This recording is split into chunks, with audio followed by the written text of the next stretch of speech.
જય શ્રી રામ. શ્રી રામચરિતમાનસ અયોધ્યાકાંડ ભાગ 20. સંત સાધુઓના સમાજ વચ્ચે શ્રેષ્ઠ ગુરુ અને સ્વામીના સમીપ આ પવિત્ર સ્થાનમાં હું આ બધું સત્ય કહી રહ્યો છું, આવું ભરતજી બોલ્યા. તે જ સમજાતું નથી કે આ પ્રેમ છે કે પ્રપંચ, અસત્ય છે કે સત્ય, તેને તો કેવળ સર્વજ્ઞ ગુરુ અને અંતર્યામી શ્રી રામજી જ જાણે. પ્રેમ અને વચનની રક્ષાને માટે મહારાજનું મૃત્યુ અને માતા કૈકેયીની કુમતિને સર્વજ્ઞ જગત જાણે છે. દુઃખી માતાઓના સામે પણ જોઈ શકાતું નથી. અયોધ્યાપુરીના નરનારીઓ અસહ્ય તાપથી હૃદય બાળી રહ્યા છે. હું જ આ સર્વ બુરાઈઓનું મૂળ છું, એ સાંભળી અને સમજી હું સર્વ દુઃખી સહી રહ્યો છું. શ્રી રામચંદ્રજી મુનિવેશ ધારણ કરીને લક્ષ્મણજી અને સીતાજીની સાથે પગમાં મોજડી પહેર્યા વગર કાંટા કાંકરાવાળા માર્ગમાં પગપાળા ચાલતા ગયા. એ સાંભળીને એ જખમથી પણ હું મર્યો નહીં, જીવતો રહ્યો. એના સાક્ષી શિવજી છે. વળી નિષાદરાજનો પ્રેમ જોઈને પણ આ કઠોર હૃદયમાં નાનો સરખો પણ છેદ ન થયો. હવે અહીં આવી તેમને બધું નજરે નિહાળ્યું તો પણ હવે જળ જીવ જીવતો રહી બધું સહન કરતો જાય છે. તેમને જોઈને માર્ગમાં ફરતા સાપ અને વીંછીઓ પણ પોતાનો ક્રોધ સ્વાભાવિક કરી કાતિલ વિષ ત્યજી દેતા હતા. તે શ્રી રઘુનાથજી, લક્ષ્મણજી અને સીતાજી જેને શત્રુ જાણ્યા તે કુટિલ કૈકેયી પુત્રને છોડીને વિધાતા બીજા કોને કઠિન દુઃખ અસહ્ય આપે. અતિશય વ્યાકુળ અને દુઃખ પ્રીતિ, વિનય અને નીતિથી સભર ભરતજીની શ્રેષ્ઠ વાણી સાંભળીને બધા શોકમાં ડૂબી ગયા, જાણે વનમાં હિમ પડ્યું હોય. ત્યારે જ્ઞાની મુનિએ એકાએક એક પ્રકારની પુરાણી કથા કહી અને ભરતજીને સમજાવ્યા. પછી સૂર્યકુળ રૂપી કમદના વનને ખીલાવનાર ચંદ્રમા રૂપ શ્રી રામચંદ્રજી ઉત્તમ વચન બોલ્યા. શ્રી રામચંદ્રજી બોલ્યા, હે તાત, જીવની ગતિ ઈશ્વરને આધીન છે. તેમ જાણી તમને હૃદયમાં નાહક વ્યાકુળ ન થાવ. મારી સમજ પ્રમાણે તો ત્રણેય કાળ અને ત્રણ લોકમાં પુણ્યશાળી જીવોમાં તમારાથી ઉતરતા છે. હૃદયમાં પણ તમારા પર કુટિલતાનો આરોપ લગાવવામાં આ લોક અને પરલોક બંને નષ્ટ થાય છે. તે મૂર્ખ લોકો જ માતા કૈકેયીને દોષ દે છે, જેમણે ગુરુ અને સંત સમાજનું સેવન નથી કર્યું.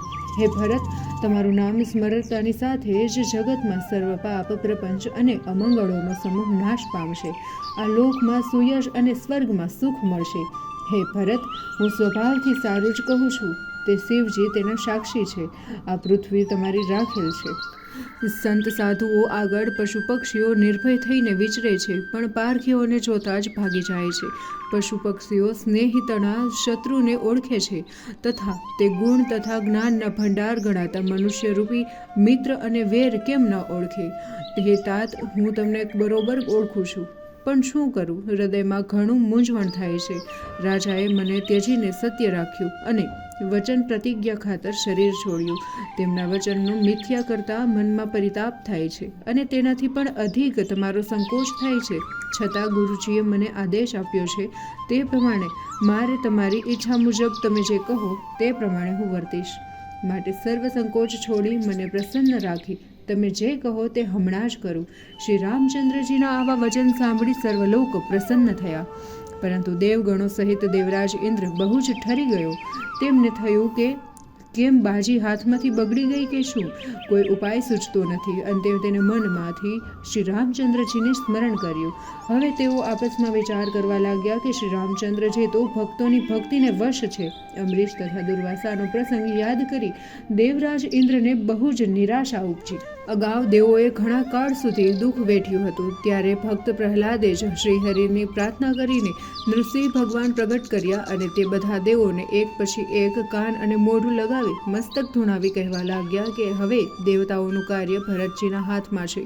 આપણને બીજા કોઈ ઉપાય સૂચતો નથી. શ્રી રામચંદ્રજી તો પોતાના પરમ ભક્તની સેવા માને છે. માટે આપણે બધા પોતાના ગુણ અને શીલથી શ્રી રામચંદ્રજીને વશ કરવા ભરતજીનું સ્મરણ કરવું જોઈએ. દેવોની ઈચ્છા જાણી દેવગુરુ બૃહસ્પતિ તેમના વિચારને વધાવ્યો. તેઓ બોલ્યા, તમે જે વિચાર્યું છે તે ઉત્તમ છે. તમે મોટા ભાગ્યશાળી છો, કારણ કે સંસારમાં ભરતજીના ચરણોમાં પ્રેમ અને શુભ મંગળોનું મૂળ છે. સીતાપતિ શ્રી રામચંદ્રજીના સેવકની સેવા તો કામધેનુ સમાન સુંદર છે. હવે ભરતજીની ભક્તિ તમારા હૃદયમાં આવે છે તો સર્વ ચિંતા છોડો. વિધાતાએ બગડેલી બાજી સુધારશે ખરા. હે દેવરાજ, ભરતજીનો પ્રભાવ તો જુઓ. તેના સહજ સ્વભાવથી શ્રી રામચંદ્રજી તેમને સંપૂર્ણ વશ થઈ ગયા છે. હે દેવ, તમે ભરતજીને રામચંદ્રજીની છાયા જાણી મન સ્થિર કરો. દેવગુરુ અને તેઓના વિચાર તેમજ વ્યાકુળતા જાણી અંતર્યામી શ્રી રામચંદ્રજીને સંકોચ થયો. ભરતજીએ બધો જ ભાર પોતાના શિર પર જ જાણ્યો એટલે તે હૃદયમાં અનેક પ્રકારના અનુમાન કરવા લાગ્યા. ઘણું વિચાર્યા બાદ તેમણે નિશ્ચય કર્યો કે શ્રી રામચંદ્રજીની આજ્ઞા માનવામાં જ સર્વની ભલાઈ છે. તેમને પોતાનું પણ છોડી મારું પણ રાખ્યું છે. આ સ્નેહ અને કૃપા તો કંઈ થોડી છે. શ્રી સીતારામજી દરેક રીતે મારા પર પાર વગરનો અનુગ્રહ કર્યો છે. આમ વિચારી ભરતજી શ્રી રઘુનાથજી સામે બે હાથ જોડીને પ્રાર્થના કરીને બોલ્યા, હે સ્વામી, હું વ્યર્થ ભયભીત થતો હતો. મારો શોક પાયા વગરનો હતો. હે નાથ, દિશા ભૂલીએ તો સૂર્યનો દોષ કેમ કઢાય? મારું દુર્ભાગ્ય, માતાની કુટિલતા, વિધાતાની વિપરીતતા અને સમયની કઠિનતા આ બધાને એકત્ર કરી મારો નાશ કર્યો છે. પરંતુ આપ તો શરણાગતના રક્ષક છો, એટલે આપે આપનું પણ નિભાવ્યું છે. હે સ્વામી, જગત મને બુરો કહે, કેવળ આપ જ મને અનુકૂળ કહો છો. કોની ભલાઈ છે અને કોનું ભલું થઈ રહ્યું છે? હે દેવ, આપનો સ્વભાવ કલ્પવૃક્ષ સમાન છે. જે કલ્પવૃક્ષને ઓળખીને તેની પાસે જાય છે તેની છાયા સર્વ લોકમાં અને સંતાપને દૂર કરે છે. રાય રંગ ભલો બુરો જે ઈચ્છે તે કલ્પવૃક્ષ તેને આપે છે.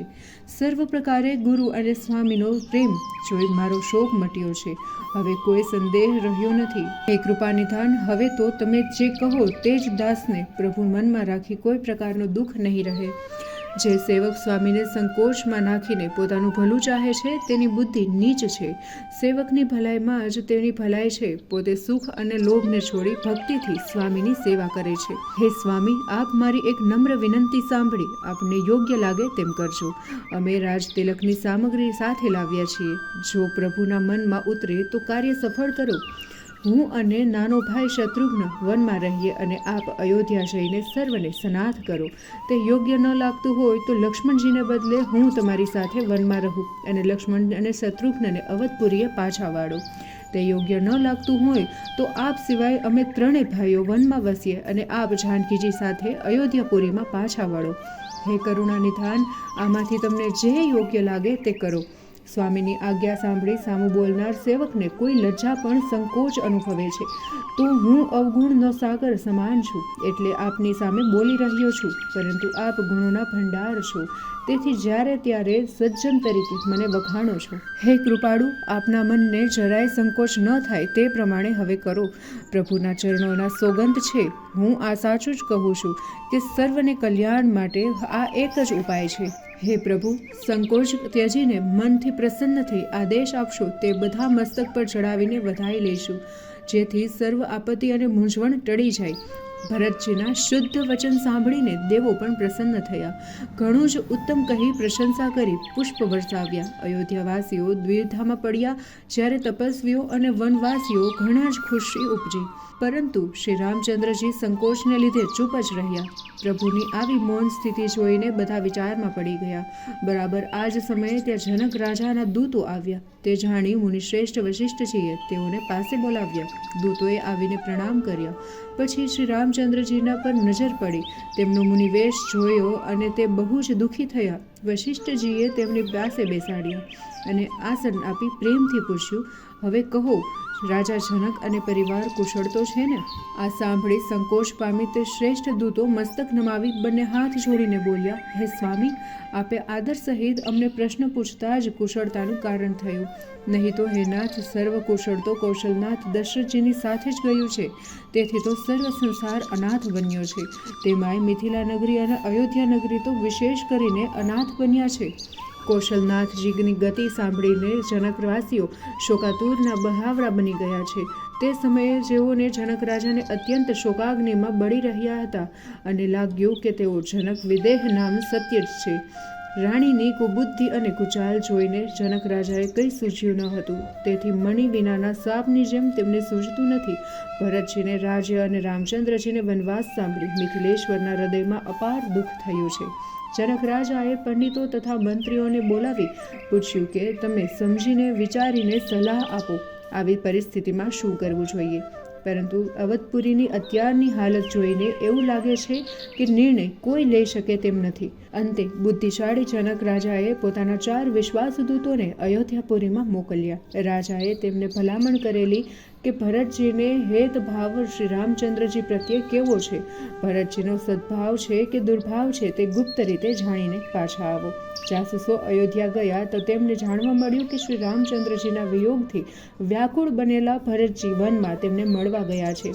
આમ તેમને ભરતજીના શ્રી રામચંદ્રજી પ્રત્યે સદભાવ જોડીને મિથિલા નગરી પાછા ફર્યા. જનક રાજા પાસે આવીને જાસૂસોએ ભરતજીના સદભાવની વાત કરી અને સર્વ વૃત્તાંત વિસ્તારથી કહ્યો. તે સાંભળી રાજા, પરિવાર અને ગુરુ મંત્રી સ્નેહથી વ્યાકુળ બની ગયા. પછી જનક રાજાએ ધીરજ ધરીને ભરતજીની સરળતા અને પ્રેમ ભાવના ઘણા જ વખાણ કર્યા. પછી રાજાએ કુશળ યોદ્ધાઓ અને સેનાપતિને નગર તથા રાજમહેલની રક્ષા કરવા ભલામણ કરી. અશ્વો, હાથી, રથો, પાલખીઓ વગેરે સજાવીને આજ્ઞા કરી. પછી શુભ ચોઘડિયું અને મુહૂર્ત જોઈને જનક રાજા મોટા રસાલા સાથે વનમાં શ્રી રામચંદ્રજીને મળવા નીકળી પડ્યા છે. માર્ગમાં તેમને ક્યાંય વિશ્રામ નથી કર્યો. જનક રાજાએ પોતાના દૂતોને શ્રી રામચંદ્રજીની તપાસ કરવા માટે આગળ મોકલ્યા. તે દૂતો સાધારણ માહિતી મળવા જ જનક રાજાને આવી નમન કરીને કહેવા લાગ્યા, શ્રી રામજી, સીતાજી અને લક્ષ્મણજી આજે સવારે પ્રયાગરાજમાં સ્નાન કરી યમુનાજી ઉતરવા લાગ્યા છે. ત્યારે હે નાથ, તેમને અમને ખબર લેવા મોકલ્યા છે. મુનીશ્વર વશિષ્ઠજી 6-7 ભીલો સાથે મોકલીને વિદાય કરી છે. જનક રાજા આવી રહ્યા છે તે જાણી અયોધ્યાવાસીઓને હર્ષ થયો, પણ શ્રી રામચંદ્રજીને સંકોચ થયો. દેવરાજ ઇન્દ્ર પણ આથી વિચારમાં પડી ગયા. કુટિલ કૈકેયી લાજ અને દુઃખને લીધે સુકાઈ રહી હતી. કોને કહે અને કોને દોષ દે? નરનારીઓ મનમાં આવો વિચાર કરી રહ્યા હતા કે જનક રાજા આવશે તો 4 દિવસ વધુ રહેવાશે. આ પ્રકારે એક દિવસ વીતી ગયો અને બીજા દિવસે પ્રાતઃકાળે બધા સ્નાન કરવા લાગ્યા અને નાહી રહ્યા હતા. ત્યારે શ્રી ગણેશ, પાર્વતી, મહાદેવ અને સૂર્યનારાયણની પૂજા પણ કરી રહ્યા હતા. પછી લક્ષ્મીપતિ ભગવાન શ્રી હરિના ચરણમાં પ્રણામ કરી 2 હાથ જોડીને પ્રાર્થના કરવા લાગ્યા કે રામજી રાજા થાય અને જાનકીજી રાણી બને અને અવધપુરીમાં પુનઃ આનંદની હેલી થાય. નગરજનો સુખરૂપ અયોધ્યામાં વસે અને શ્રી રઘુનાથજી ભરતજીને યુવરાજ પદ સ્થાપે. ગુરુ સમાજ અને ભાઈઓ સહિત અયોધ્યાપુરીમાં રામચંદ્રજીનું રાજ્ય હો અને શ્રી રામચંદ્રજીના રાજ્ય અમલ દરમિયાન અવધપુરીનું અમારું મરણ થાય. બધાએ આવી પ્રાર્થના કરી રહ્યા હતા. અયોધ્યાવાસીઓની પ્રેમસભર વાણી સાંભળી જ્ઞાની મુનિઓ પોતાના ત્યાગ વૈરાગ્યને નીંદવા લાગ્યા. આમ નિત્યકર્મથી પરવારી પુલકિત શરીરવાળા થઈ શ્રી રામને વંદન કરવા લાગ્યા. નરનારીઓ ઊંચા નીચા અને મધ્યમ વર્ગના હતા, પણ પોતાનો ભાવના પ્રમાણે શ્રી રામચંદ્રજીના દર્શન કરી ધન્ય બન્યા હતા. શ્રી રામચંદ્રજી સર્વને પ્રેમથી બોલાવતા, તેથી સૌ તેના પ્રેમના વખાણ કરતા. શ્રી રામચંદ્રજીની બાળપણથી જ એવી ટેવ હતી કે પ્રેમને ઓળખીને નીતિ પાડતા હતા. શીલ અને સંકોચ સમુદ્ર શ્રી રામચંદ્રજી સુંદર મુખ, મનોહર નેત્ર અને સ્વભાવના જ કોમળ હતા. આ પ્રમાણે શ્રી રામજીના ગુણ સમૂહનું પ્રસન્નતાપૂર્વક વર્ણન કરીને બધા પોતપોતાના ભાગ્યના વખાણ કરવા લાગ્યા. અમે ઘણા ભાગ્યશાળી છીએ કે શ્રી રામચંદ્રજી અમને અપનાવ્યા છે. આ પ્રમાણે બધા શ્રી રામચંદ્રજીના પ્રેમમાં મગ્ન બન્યા હતા. તેવામાં જનક રાજાના આગમનની વાત સાંભળતા જ શ્રી રામચંદ્રજી સર્વ સમાજ સહિત તેમને સત્કારવા માટે ઊભા થયા. ભાઈઓ, મંત્રીઓ, ગુરુ અને અયોધ્યાવાસીઓ સહિત શ્રી રામચંદ્રજી આગળ ચાલવા લાગ્યા. બીજી બાજુ આવી રહેલા જનક રાજાએ દૂરથી જ ગિરિરાજ ચિત્રકૂટને જોયા અને તુરંત જ તેને પ્રણામ કરી રથમાંથી ઉતરી ગયા અને ત્યાર પછી તેઓ પગપાળા ચાલવા લાગ્યા. શ્રી રામચંદ્રજીના દર્શનની ઉત્કંઠા અને ઉત્સાહને લીધે બધા જ ચાલી રહ્યા હતા અને કોઈને થાક ન લાગ્યો, શ્રમ પણ ન પડ્યો. બધાયનું મન શ્રી સીતારામજીમાં લાગેલું હતું, એટલે તેમને દુઃખ જેવું કંઈ જ ન લાગ્યું. જનક રાજાએ જોત જોતામાં રસાલા સાથે સમીપ આવેલા જોઈ શ્રી રામચંદ્રજી સાથે રહેવા બધા જ પ્રેમથી વ્યાકુળ બની ગયા અને ધીરજથી ન રહેવાય. સામા જઈને તેઓ એકબીજાને ભેટવા લાગ્યા. જનક રાજાએ સમીપ આવતા જોઈ જ વશિષ્ઠજી આદિ મુનિઓ તેને વંદના કરીને રઘુવંશ શિરોમણી શ્રી રામચંદ્રજીએ જનક રાજાની સાથે શતાનંદ મુનિ અને તેમની સાથે આવેલા ઋષિ સમાજને પ્રેમપૂર્વક પ્રણામ કર્યા. પછી શ્રી રામચંદ્રજી ભાઈઓ સાથે જનક રાજાને મળવા ગયા અને તેમને આગ્રહ કરી સમાજ સહિત પોતાના આશ્રમમાં આદરથી લઈ ગયા. શ્રી રામચંદ્રજીના આશ્રમની આગળનું વાતાવરણ શાંત અને સુવાસિત હતું. તેમનો આશ્રમ શાંત રસરૂપી પવિત્ર જળથી ભરેલા સાગર જેવો હતો. જ્યારે આવેલા જનક રાજાની સેના તે સાગર સમાજની કરુણ રસની નદી હતી. આ કરુણ રસની સરિતા વધી વધીને જ્ઞાન અને વૈરાગ્યરૂપી કિનારાઓને ઢાંકવા અને ડૂબાડવા લાગી. શોક ભર્યા વચનો વહેવા લાગ્યા અને આસાનીથી નદીને મળતી હતી. અને શોકમાં લાંબા નિશ્વાસ વાયુના તરંગો જેમ ધૈર્યરૂપી તટ પર ઉત્તમ ઝાડવા હોય તેને ભાંગી નાખતા હતા. ભયંકર દુઃખ એ નદીની વેગીલી ધારા હતી. ભય અને ભ્રમણા તે વળતા કુંડાળા હતા. વશિષ્ઠ આદિ વિદ્વાન મુનિઓ નાવના ખલાસી હતા અને વિદ્યા તે સલામતીની પાર ઉતારવાવાળી નાવ હતી. પરંતુ તેઓ અનુભવી ન હોવાને લીધે નાવ હંકારી નહોતા શકતા.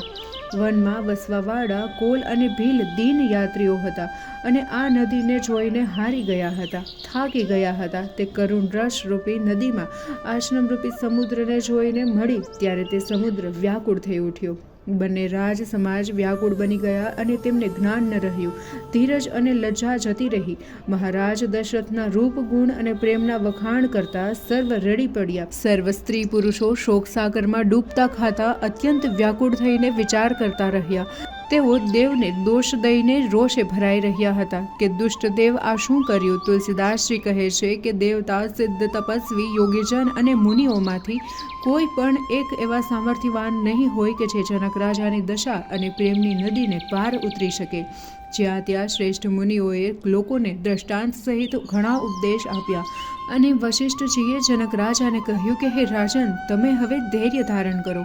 જે જનક રાજા જ્ઞાનરૂપી સૂર્યથી ભાવરૂપી રાત્રિનો નાશ કરે છે અને જેમને વચનરૂપી કિરણોથી મુનિરૂપી કમળો ખીલે છે, તેમાં નિકટ શું મોહ અને મમતા આવી શકે ખરી? આ તો શ્રી સીતારામજીના પ્રેમનો અપૂર્વ મહિમા છે. વિષય, સાધક અને જ્ઞાની સિદ્ધ પુરુષ જગતમાં આ 3 પ્રકારના જીવાત્માઓ વેદોએ વર્ણવ્યા છે. આ ત્રણેયમાંથી જેનું મન શ્રી રામચંદ્રજીમાં ચરણ કમળમાં લાગ્યું હોય તે સંત સમાજને ઘણો આદર થાય છે. શ્રી રઘુનાથજીના પ્રેમ વિના જ્ઞાન શોભતું નથી, જેમ ખલાસી વિના નાવ શોભતી નથી. મુનિ વશિષ્ઠજીએ ઘણા પ્રકારે જનક રાજાને સમજાવ્યા. પછી ત્યાંથી શ્રી રામચંદ્રજી ઘાટ પર લઈ જઈ અને સ્નાન કરાવ્યું. શોકાતુર સ્ત્રી પુરુષોએ દિવસે ને દિવસે જળપાન વગર જ પસાર કર્યો. પશુ પક્ષીઓ અને મૃગો પણ કંઈ જ ખાધું પીધું નહીં. તો પછી પ્રિયજનો અને કુટુંબીઓને તો શું આહાર લેવો ગમે? જનક રાજા અને શ્રી રામચંદ્રજી તથા તે બંને સમાજને બીજા દિવસે પ્રાતઃકાળે સ્નાન કર્યું. પછી બધાએ વિશાળ વડલાના વૃક્ષ નીચે બેઠા. સર્વના મનમાં ઉદાસી અને શરીર ક્ષીણ હતા. જે બ્રાહ્મણો અયોધ્યા અને જનકપુરના રહેવાસી હતા તથા સૂર્યવંશના ગુરુજી અને જનકપુરના પુરોહિત, જેમને જગતમાં પરમાર્થનો માર્ગ શોધી લીધો હતો, તેઓ સર્વધર્મ અને નીતિ, વૈરાગ્ય તથા જ્ઞાનયુક્ત અનેક ઉપદેશ આપવા લાગ્યા. વિશ્વામિત્રજીએ પુરાણી કથાઓ કહી અને મધુર વચન સંભળાવીને બધાને સારી રીતે સમજાવ્યા. ત્યાં રામચંદ્રજીએ વિશ્વામિત્રજીને કહ્યું, હે નાથ, કાલે સર્વ લોકો નિર્જળ રહ્યા હતા. આજે તે બધાએ જળપાન કરવું જોઈએ. આ સાંભળી વિશ્વામિત્રજી બોલ્યા, શ્રી રામજી ઠીક જ કહે છે. આજે પણ 2.5 પ્રહર દિવસ વીતી ગયો છે. વિશ્વામિત્રજીની ઈચ્છા જાણી મિથિલેશ્વર જનક રાજાએ કહ્યું, અહીં અન્નનું ભોજન કરવું યોગ્ય નથી. રાજાનું આ કથન સર્વને ગમ્યું. પછી આજ્ઞા મેળવી સ્નાન કરવા ચાલ્યા. તે સમયે વનવાસી કોળી અને ભીલો જાત જાતના ફૂલ, ફળ અને પાંદડા તથા કંદમૂળ લઈને મોટી કાવડો ભરી ભરીને તેમની પાસે આવીને લઈ આવ્યા. ચિત્રકૂટ પર્વત શ્રી રામજીની કૃપાથી ઈચ્છિત પદાર્થ આપનારો થયો. તેના દર્શન થવાથી જ દુઃખોના દૂર થાય છે. ચિત્રકૂટની નદી, તળાવ, સરોવર, વન વગેરે આનંદ અને પ્રેમથી ઉભરાઈ રહ્યા હતા. વેલીઓ અને વૃક્ષો ફળને સભર થઈને સુશોભિત થઈ લગી. પક્ષીઓ અને ભમરાઓ કલબલ કરતા, ગુંજારવ કરતા. આ સમયે વનમાં આનંદનું સામ્રાજ્ય વ્યાપી ગયું. આ વખતની શોભાનું વર્ણન તો શેષનાગ પણ ન કરી શકે. આજે જાણે પૃથ્વી જનક રાજાના પર્ણગતિ કરતી હોય તેમ નર નારીઓ સ્નાન કરીને શ્રી રામચંદ્રજી, જનકજી અને મુનિશ્રેષ્ઠની આજ્ઞા મેળવી જાત જાતના સુંદર વૃક્ષોને જોઈ પ્રેમ વિભોર બન્યા અને જ્યાં ત્યાં રોકાવા લાગ્યા. અનેક પ્રકારના રંગબેરંગી સ્વાદિષ્ટ ફળો અને પાંદડાઓને જોઈ કંદમૂળ ફળોને આરોગવા લાગ્યા.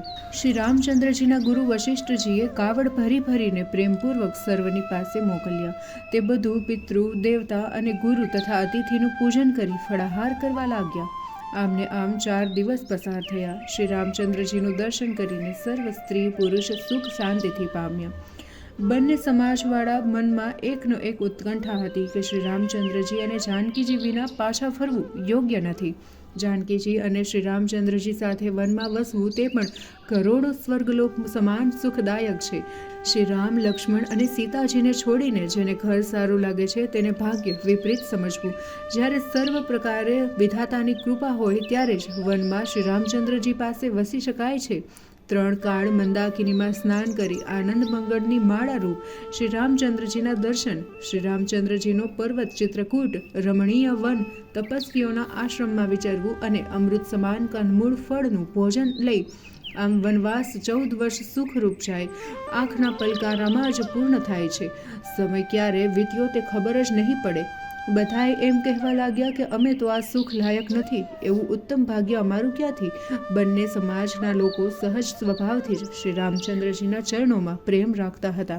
આ પ્રમાણે બધાયના મનોરથ કરવા લાગ્યા અને પ્રેમસભર વચનો સાંભળતા જ મનને હરી લેતા. એ વેળાએ જાનકીજીના માતા સુનયનાની દાસી શુભ અવસર જોઈને આવી. સીતાજીની સર્વ સાસુઓ અત્યારે અવકાશમાં હતા એવી ખબર પડતાની સાથે જ જનક રાજાની રાણીવાસ ત્યાં આવ્યો. કૌશલ્યાજી તેને ઉઠીને આદર સત્કાર કરી સન્માન આપ્યું અને સમયાનુસાર સર્વને આસન આપ્યું. બંને પક્ષમાં એકબીજાનો હેતભાવ સાંભળી સંગદિલ પણ પીગળી જાય. શરીર પુલકિત થઈને શિથિલ થઈ ગયા અને નેત્રમાં હર્ષ અને શોક મિશ્રિત આંસુ વહેવા લાગ્યા. સ્ત્રીઓ પગ નખથી જમીન ખોતરતી અને શોક કરવા લાગી.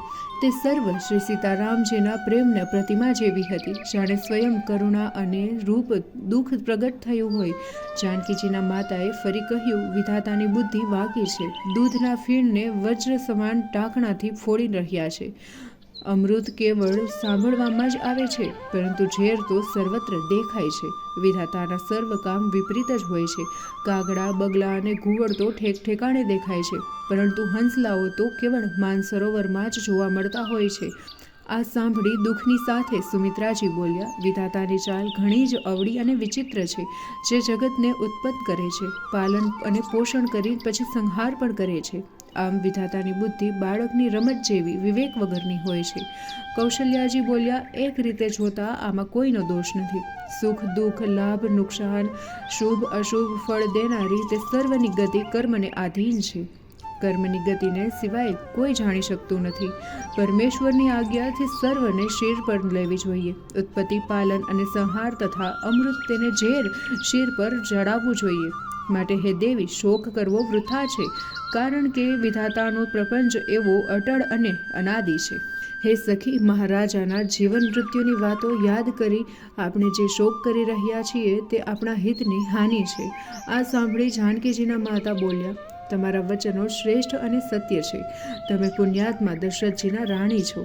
આ સાંભળી કૌશલ્યાજી વ્યાકુળ હૃદયે બોલ્યા, રામ, લક્ષ્મણ અને સીતા વનમાં જાય તેનું પરિણામ સારું જ આવવાનું છે. ખાસ મોટી ચિંતા તો મને ભરતની છે.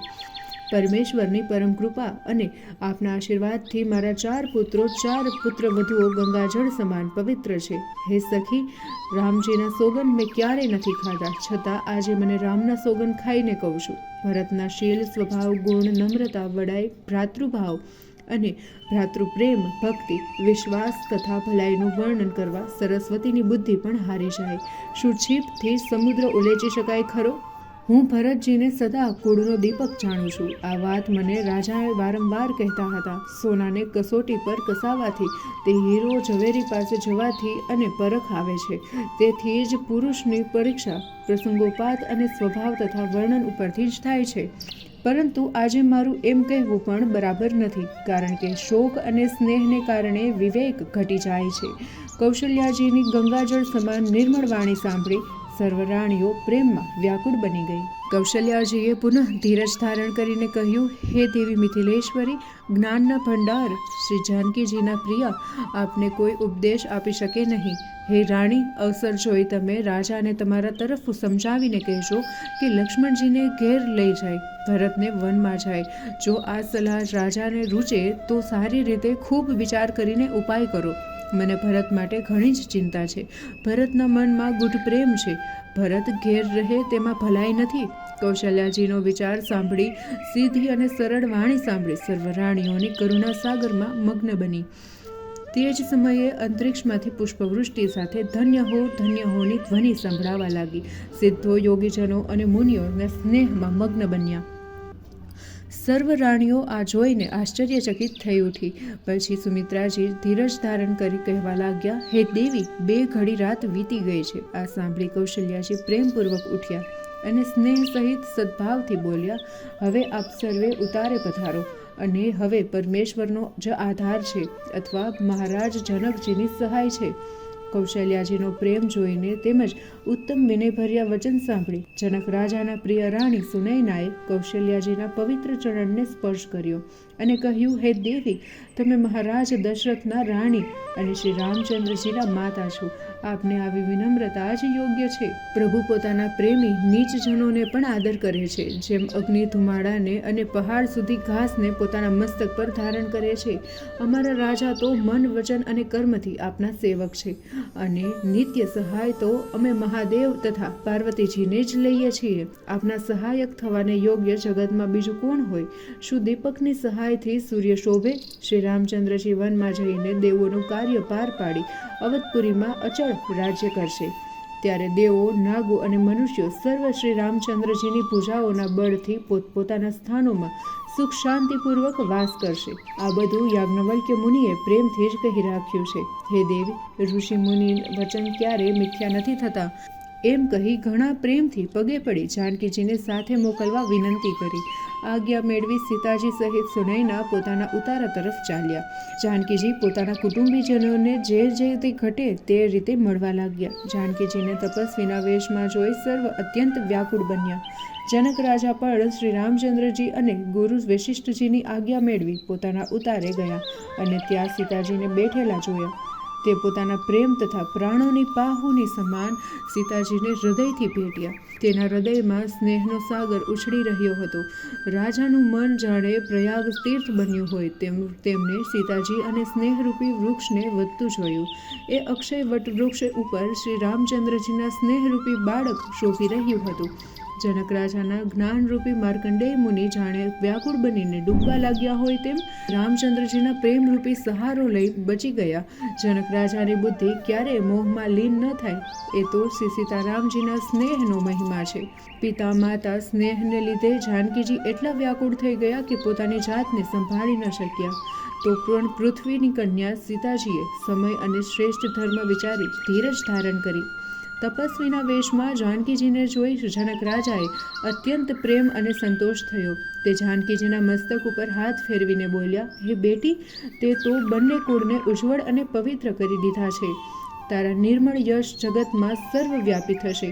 તારી કીર્તિરૂપી નદી ગંગાજીને પણ જીતી કરોડો બ્રહ્માંડમાં વહી રહી છે. ગંગાજી તો પૃથ્વી પર 3 તીર્થને બનાવ્યા છે, જેમ હરિદ્વાર, પ્રયાગ અને ગંગાસાગર તરીકે પ્રસિદ્ધ છે. પણ તારી આ કીર્તિરૂપ સરિતા તો સંત સમાજરૂપી તીર્થને ધામ કર્યા છે. પિતા જનકજીએ તો શુદ્ધ સ્નેહથી ઉત્તમ વચન કહ્યા, પરંતુ પોતાની અતિ પ્રશંસા સાંભળી સીતાજીને સંકોચ. પછી માતા પિતાએ પુનઃ પ્રેમથી હૃદય સાથે લગાવ્યા અને હિતકારક શિખામણ આપી આશીર્વાદ આપ્યા. સીતાજી સંકોચને લીધે કંઈ જ બોલી શક્યા નહીં, કારણ કે સાસુઓની સેવા છોડી અહીં રહેવું તેને ઉચિત ન લાગ્યું.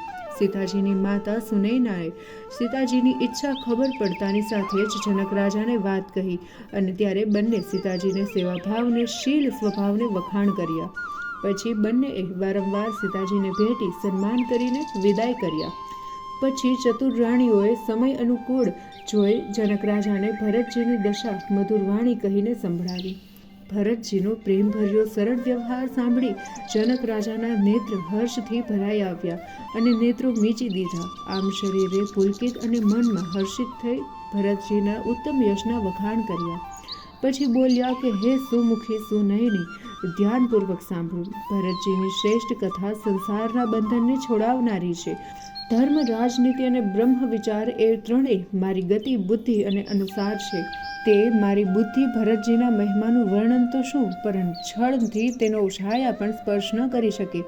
બ્રહ્મા, ગણેશ, શેષ, સરસ્વતી, ચતુર પંડિતો અને બુદ્ધિમાન એ સર્વને ભરતજીનું ચરિત્ર, સુયશ, સુકર્મ, ધર્મ, શીલ, નિર્ગુણ અને ઐશ્વર્ય સમજવા તથા સાંભળવા સુખદાયક છે અને પવિત્રતામાં પણ ગંગાજી સમાન અને રુચિમાં અમૃતથી પણ વધી જાય છે. ભરતજી અસીમ ગુણ સંપન્ન તથા ઉપમા રહિત પુરુષ છે. ભરતજી સમાન માત્ર ભરતજી જ છે. સુમેરુ પર્વતને શું શેર બરાબર કહેવાય ખરો? એમ સમજીને કવિઓની બુદ્ધિ પણ સંકોચાય છે. હે ઉત્તમ વર્ણનવાળી ભરતજીના મહિમાનું વર્ણન કરવું તે સર્વ માટે કઠિન છે. જેમ જળહીન પૃથ્વી માછલીઓને ચાલવું સંભવ નથી, તેમ સાંભળો રાણી, ભરતજીના અપાર મહિમાને શ્રી રામચંદ્રજી જ જાણે છે, છતાં પણ તે વર્ણવી નથી શકતા. ભરતજીના ઉત્તમ ભાવનું પ્રેમ સહિત વર્ણન કરી રહેલા રાણી મનમાં ઈચ્છા સમજીને રાજાએ કહ્યું, લક્ષ્મણજી વનમાંથી અયોધ્યા પાછા ફરે અને ભરતજી વનમાં જાય એવું સર્વનું ભલું છે. તે સર્વના મનમાં તેવી ઈચ્છા છે. પરંતુ હે દેવી, ભરતજી અને રામજીની પ્રીતિ અને પ્રીતિથી વિશે તર્ક ન કરવું. રામચંદ્રજી સમતાની સીમા છે અને ભરતજી પ્રેમ અને સ્નેહની સીમા છે.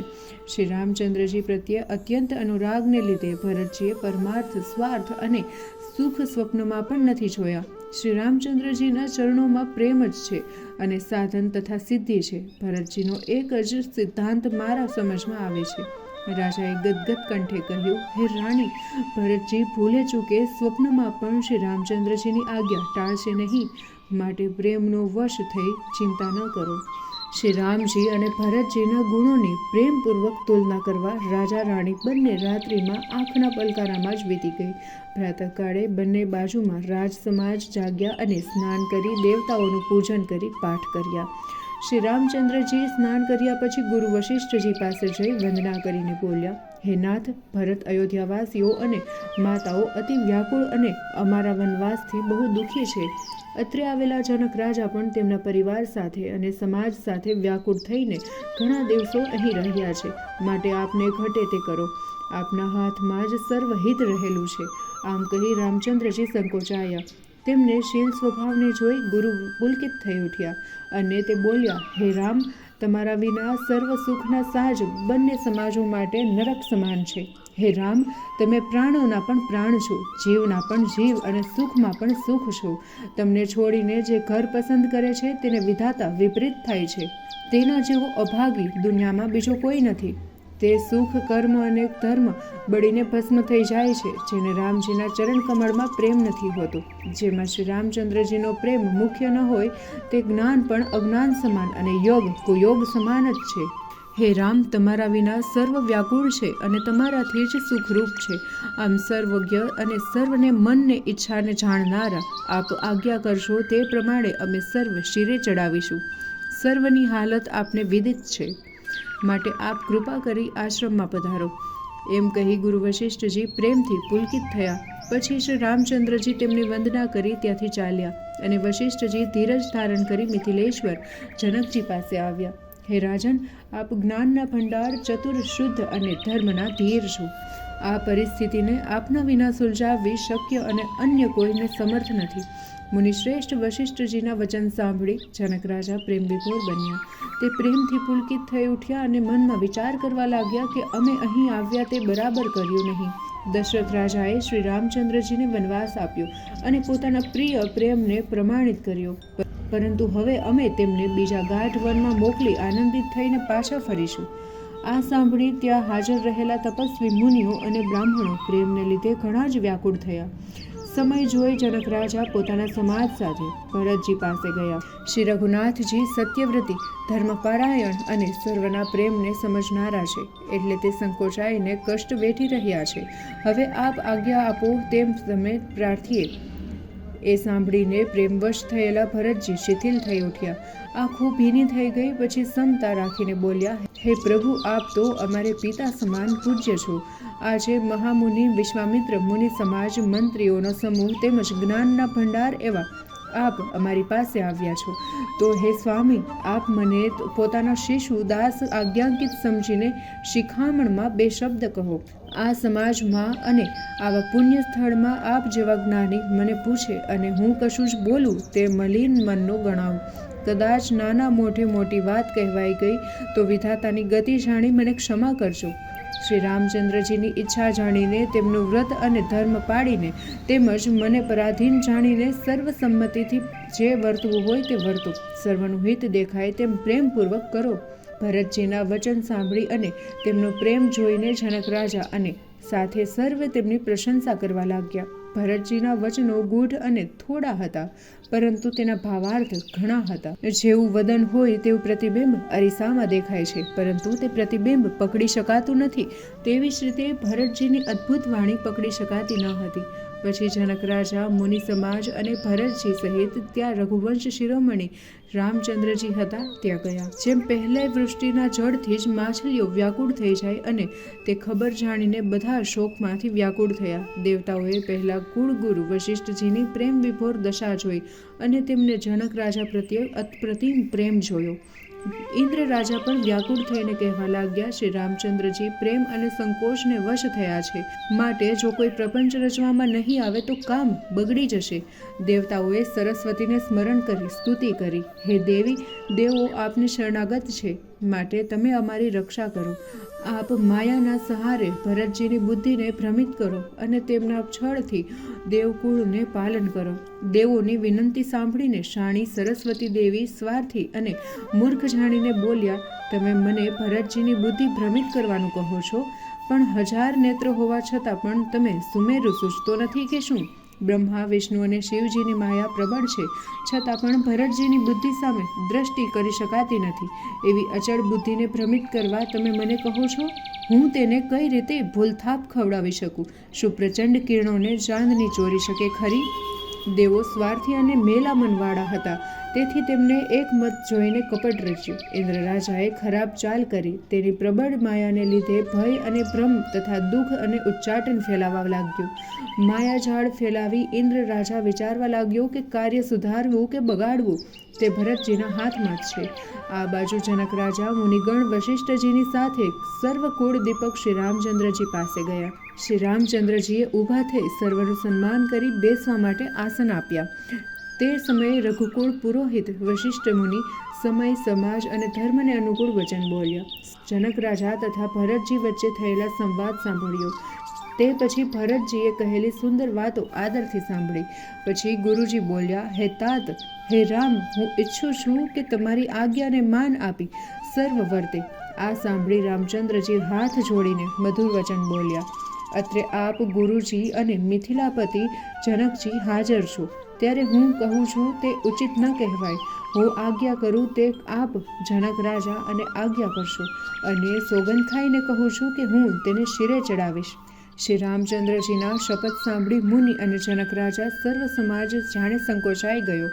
હવે બધાએ ભરતજીના મુખ તરફ જોવા લાગ્યા. કોઈનાથી કંઈ બોલી શકાતું ન હતું.